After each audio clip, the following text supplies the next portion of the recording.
ഞാൻ കഴിഞ്ഞ ഒരു വീഡിയോയിൽ പറഞ്ഞിരുന്നു വയലൻസ് കോളേജിലും സ്കൂളുകളിലും ഉണ്ടാകുന്ന വയലൻസിനെ ക്യാമറാസ് വെച്ചിട്ട് ഒരു പരിധിവരെ തടയിടാനുള്ള മാർഗങ്ങളുണ്ടായിരുന്നു. അതുപോലെ തന്നെ നമുക്ക് മറ്റൊരു കാര്യം, ഈ ഡ്രഗ് അബ്യൂസിനെ ഏത് രീതിയിൽ ക്യാമറാസ് വെച്ചിട്ട് എന്തെങ്കിലും ചെയ്യാൻ പറ്റുമെന്ന്.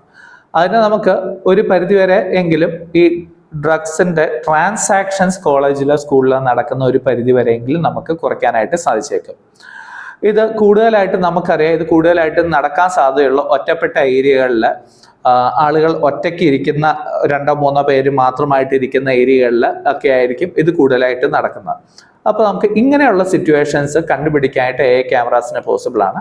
ഒറ്റപ്പെട്ട ഏരിയകളിലേക്ക് ആളുകൾ ഒറ്റയ്ക്കോ കൂട്ടമായോ നീങ്ങുന്നതിനെ ഡിറ്റക്ട് ചെയ്യാനായിട്ടുള്ള സൊല്യൂഷൻസ് ഉണ്ട്.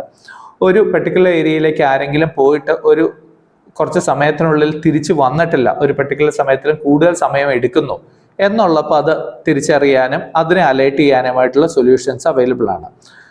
നോർമലി ഈ ക്യാമറകളുടെ എല്ലാം പ്രശ്നം എന്ന് വെച്ചാൽ ക്യാമറകളിലേക്ക് ഫുൾ ടൈം ആരും നോക്കിക്കൊണ്ടിരിക്കുന്നില്ല. അപ്പം ഈ രീതിയിൽ എഐക്ക് ഒരു ഡിസിഷൻ എടുത്ത് അല്ലെങ്കിൽ ഇങ്ങനെ പ്രശ്നം ഉണ്ടാകുന്നുണ്ടെന്ന് മനസ്സിലാക്കി അലേർട്ട് ചെയ്യാനും ആ സമയത്ത് അധികാരികൾക്ക് ഇതിലേക്ക് ഇടപെടാനായിട്ടും സാധിക്കും. ഈ രീതിയിൽ എഫക്റ്റീവായിട്ട് നമുക്ക് ഇങ്ങനെയുള്ള പ്രശ്നങ്ങൾ ഒരു പരിധി വരെയെങ്കിലും കുറച്ചു കൊണ്ടുവരാനായിട്ട് സാധിക്കുന്നതായിരിക്കും.